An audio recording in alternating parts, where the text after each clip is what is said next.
ಎಲ್ರಿಗೂ ನಮಸ್ಕಾರ. ಎಲ್ಲರೂ ಹೇಗಿದ್ದೀರಾ? Welcome back to my channel. ನಾನು ಸೌಮ್ಯ. 3 ಮಿನಿಟ್ಸ್ ಒಳಗಡೆ ಪಾಪ್ಕಾರ್ನ್ನ ಮಾಡ್ಕೋಬೋದಲ್ಲ, ಆ ಥರ ಪ್ಯಾಕೆಟ್ನ ತೊಗೊಂಡು ಬಂದಿದ್ದೆ. ಸೂಪರ್ ಮಾರ್ಕೆಟ್ಗಳಲ್ಲೆಲ್ಲ ಸಿಗುತ್ತೆ ಇದು ರೆಡಿ. ಇಲ್ಲ ಅಂತ ಹೇಳಿದರೆ ಮನೆಗಳಲ್ಲೂ ಕೂಡ ಈಗ ಅಳ್ಜೋಳ ಬೆಳೆಯೋರ ಮನೇಲಂತೂ ಆಲ್ಮೋಸ್ಟ್ ಇದ್ದೇ ಇರುತ್ತೆ. ಅದರಲ್ಲೂ ಕೂಡ ಇದೇ ಮೆಥಡಲ್ಲಿ ಮಾಡ್ಕೊಳ್ಬೋದು. ನಾನಿದು ಸೂಪರ್ ಮಾರ್ಕೆಟಲ್ಲಿ ತಂದಿರೋವಂಥ ಪ್ಯಾಕೆಟು. ಇಲ್ಲಿ ಆಲ್ರೆಡಿ ಅದಕ್ಕೆ ಎಣ್ಣೆ ಹಾಕಿ ಎಲ್ಲ ರೆಡಿ ಮಾಡಿರ್ತಾರೆ. ಆ ಥರ ಏನು ಬರುತ್ತೆ ಅಳ್ಜೋಳ, ಅದನ್ನು ಹಾಕಿಟ್ಟಿರ್ತಾರೆ. ಅದನ್ನು ತೊಗೊಂಡು ಬಂದು ಮನೆಯಲ್ಲಿ ಕುಕ್ಕರ್ಗೆ ಒಂದು ಸ್ವಲ್ಪ ಎಣ್ಣೆನ ಹಾಕ್ಕೊಂಡಿದ್ದೀನಿ. ಅದ್ರ ಜೊತೆಗೆ ಚಿಲ್ಲಿ ಪೌಡರು, ಅರಿಶಿನ, ಹಾಗೆಯೇ ಪುಡಿ ಉಪ್ಪನ್ನ ಹಾಕ್ಕೊಂಡು ಅದಕ್ಕೆ ಪ್ಯಾಕೆಟ್ ಏನಿದೆ ಅದನ್ನು ಹಾಕ್ಕೊಳ್ತಾ ಇದ್ದೀನಿ. ಐ ಫ್ಲೇಮ್ ಇಟ್ಕೊಳ್ಬೇಕು. ಹಾಗೆಯೇ ಗ್ಯಾಸ್ಕೆಟ್ನ ಹಾಕ್ಕೊಳ್ಬಾರ್ದು.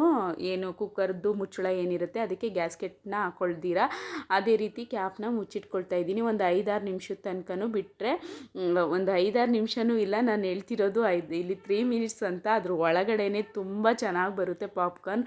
ಅದ್ರ ಜೊತೆಗೆ ಒಂದು ಗ್ಲಾಸ್ ಕಾಫಿನೋ ಅಥವಾ ಟೀನೋ ಇಟ್ಕೊಂಡು ಕುಡಿತಾ ಪಾಪ್ಕಾರ್ನ್ನ ತಿಂತಾಯಿದ್ರೆ ಸಖತ್ತು ಖುಷಿ ಅನಿಸುತ್ತೆ. ಒಳ್ಳೆ ಏನೋ ಟಿ ವಿ ನೋಡ್ತಾ ಏನು ಥಿಯೇಟರ್ಗಳಲ್ಲಿ ನೋಡ್ಕೊಂಡು ತಿಂತಿರ್ತೀವಲ್ಲ, ಆ ಥರನೇ ಫೀಲ್ ಆಗುತ್ತೆ. ನೀವು ಕೂಡ ಒಂದು ಸಲ ಮನೆಯಲ್ಲಿ ಟ್ರೈ ಮಾಡಿ. ತುಂಬ ಇಷ್ಟ ಆಯಿತು. Thank you.